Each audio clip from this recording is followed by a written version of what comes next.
right, this is a question I've been asked a few times, and it's definitely a good question. And it's, do you ever feel bad about buying people's stuff and going through their stuff and all that, and selling it and all that kind of thing? And, you know, the answer is yes. I mean, sometimes you do feel bad because you know that this is people's stuff, that this is people's life, that this is stuff that they've worked hard for. A lot of sentimental stuff. I mean, you find, their pictures, their degrees, their scrapbooks, their letters. I mean, you find their love letters. You find really good stuff, like love letters, and then you find really bad letters back and forth where they were going through a lot of crazy stuff in life. Heirlooms. I mean, family heirlooms, stuff that's been passed down from, for generations. Sometimes you can tell this is something that was passed down to their parents from their grandparents, and who knows how much further down the line that that it came from. And like kids schoolwork that was saved, the kind of stuff you put on your refrigerator. People will save boxes and boxes of their kids schoolwork. You'll find a little bag and it'll have baby shoes in there, it'll have baby's hair from the first haircut, baby's teeth that they lost, all that kind of stuff. And then also you will find ashes. You will literally find people's ashes and units. You'll find animals' ashes, pets also. But unit that I just got last week, there was 2 sets of ashes in one unit. So yeah, you feel bad about getting that kind of stuff, because that stuff should, that should be those people's. That shouldn't be stuff that I end up with. But this is just a fact of life. This is what happens. And the problem is there's no good answer for when people just, start to not pay on their unit and it carries on for months and months. The facility, they are a business and they have overhead and bills. They have employees to pay, and they can't just let the stuff sit there forever without being paid. And they will try their best to get these people to pay. They will, I mean, I've talked to some of these managers before. They will call and beg and plead and send as many letters as they can. I mean, they will call over and over again. When it leads up to the auction, they're calling them, as much as they can. They will work out payment plans. Now, not all places do this, but a lot of places will work out payment plans to try to help them to get this unit paid up. I mean, I know places that were like, hey, just come, come give us $100. They might owe $1,000. Come pay $100, get everything you can out of there, and then we'll just auction off the rest. I mean, U-Haul for a while was doing that. They were letting people come, pay a very small amount, and get what they wanted out of there. But the problem that U-Haul was running into, they were trying to help people out, and they thought that they were just going to come get everything, but they were just grabbing the few things they want, and they were leaving all garbage. So they were trying to auction those units off, and you could tell that that's what was going on. But we found out that's what was going on. And this was back when they were live, and nobody was buying the units. So then U-Haul was having to pay to haul all this off.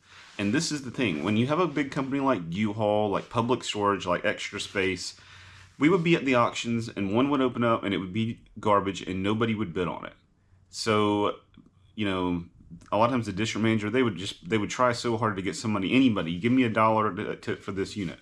But like, for instance, one of them was full of paint, had all this paint in it, and nobody wanted to buy it. So then the district manager for Public Storage was telling us the amount that they had to pay this company to haul it off, and it was the same amount whether it was one mattress in there or whether it was 100 mattresses. They had a standard rate that they paid. They charged Public Storage to haul this off, and I don't remember exactly what it is now, but it was a pretty hefty amount. So people would say, well, I'll do it, I'll do it for $50, somebody would say.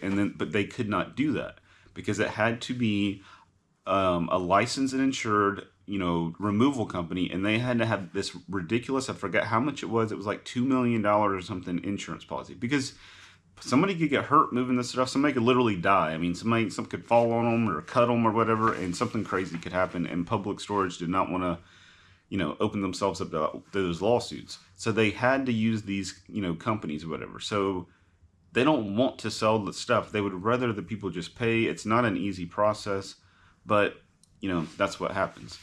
So, yeah, I mean, nobody wants this to happen. Even the storage facilities, they want the business to work. The people just pay every month and they store the stuff. They don't have to go through all this because they're on their end, the people that work in the offices, and a lot of times they're just a middleman. They have to get on the phone with these people crying, people cussing them out, people threatening them, people yelling like crazy people. I mean, I've seen it.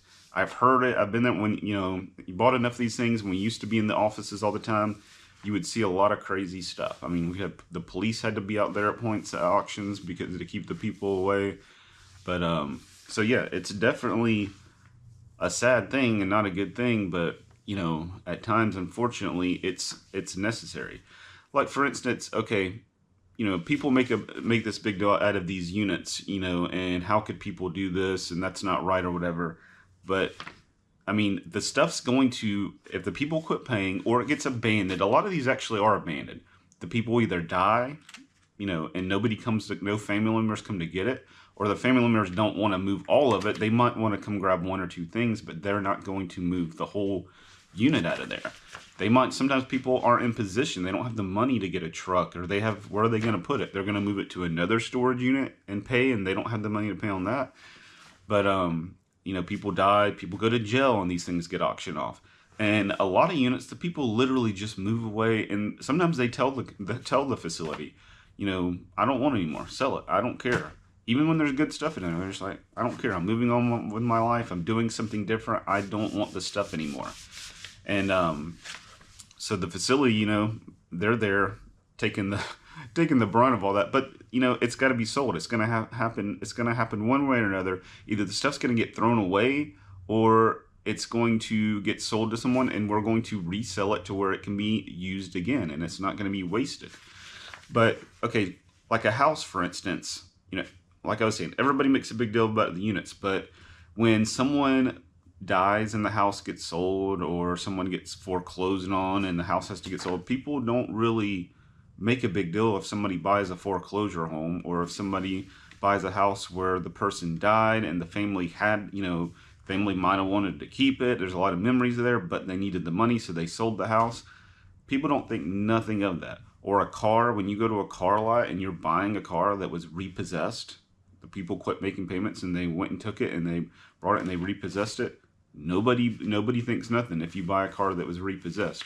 Or all the different companies out there that are that are discount stores and everything, that way they get a lot of that stuff is because a small business messed up and they went out of business, so they had to sell all their inventory. Or a big company there's somebody that's in purchasing at a big company, they order 5 million of some item and it's a mistake. Nobody wants this item, so they have to cut their loss. That person probably gets fired.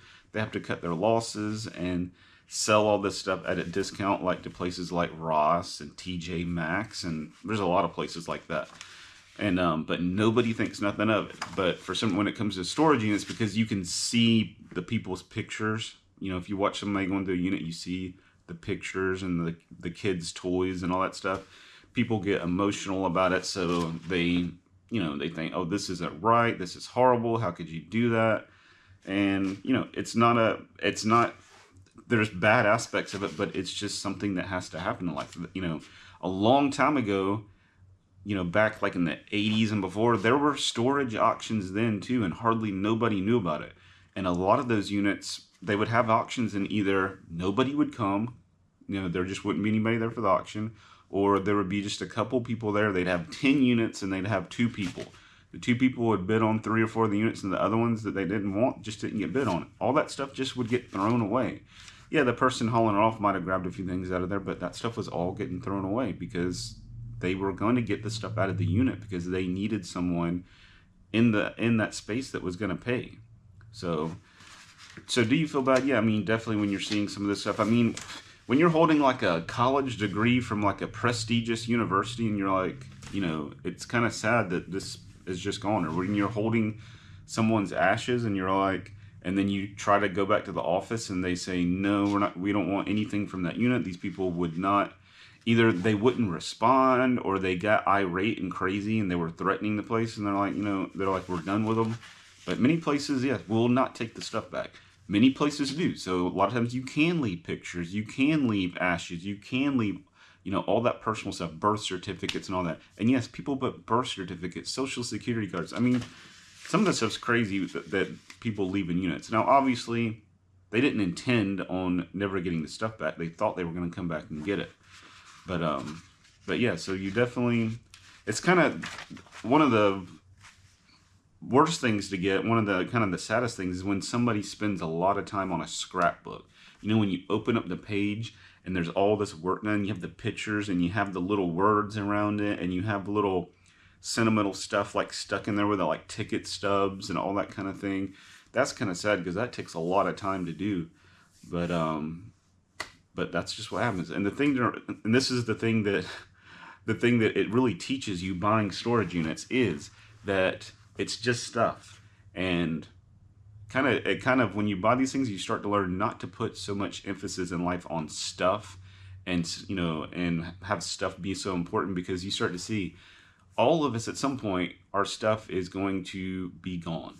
You know, we're going to be gone, our stuff is going to be gone. So in life, stuff, you know, is not the most important thing. It's living life, you know, experiencing things, you know, interacting with other people, having fun with other people, and all that kind of stuff, laughing, whatever.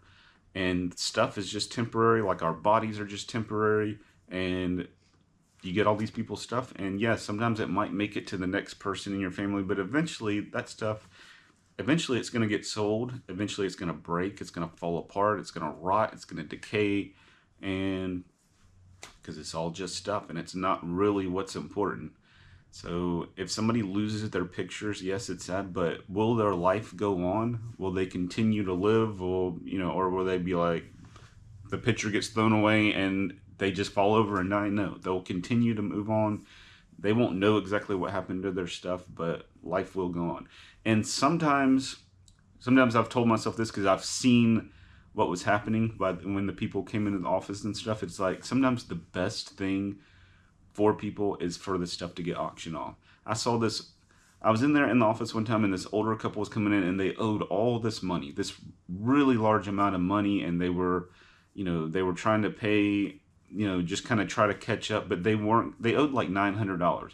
They were only going to pay like $100, but they pay the $100, and you know, just to keep it going. But you know, the next month, that next month the rent was going to come on, and it was just going to never go away. It was going to either get bigger or stay the same. So they were going to be in a perpetual, you know, paying on this bill, kind of like a credit card with a really huge balance, and you're making the minimum payment, and they were never going to get anywhere. But they ended up auctioning this unit off, and when they opened this unit, I mean, not to be, you know, you don't want to say people's stuff isn't worth anything, but it was literally just, it was mostly garbage.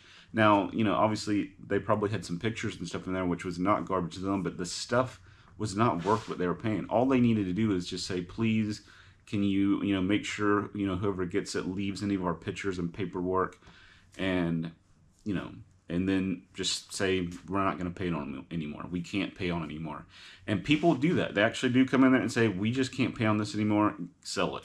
But please, you know, I have this in there. Sometimes they'll ask for one specific item. They're like, there's a blanket in there. It's red blanket, blah, blah, blah.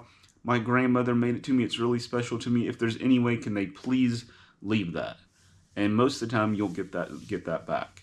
And sometimes though they ask for stuff and you never find it in there. But most of the time they're going to get that stuff back. Most people, you know, will give that to them.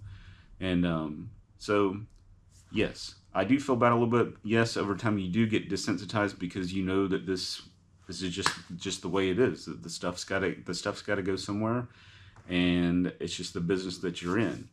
But yeah, you know, yeah, definitely anybody that has a heart, you're not going to look at somebody's, you know, baby pictures or, you know, or letters and stuff or degrees and just be like, not care that this person lost it, because many times it is a very sad story attached to the reason they're losing it.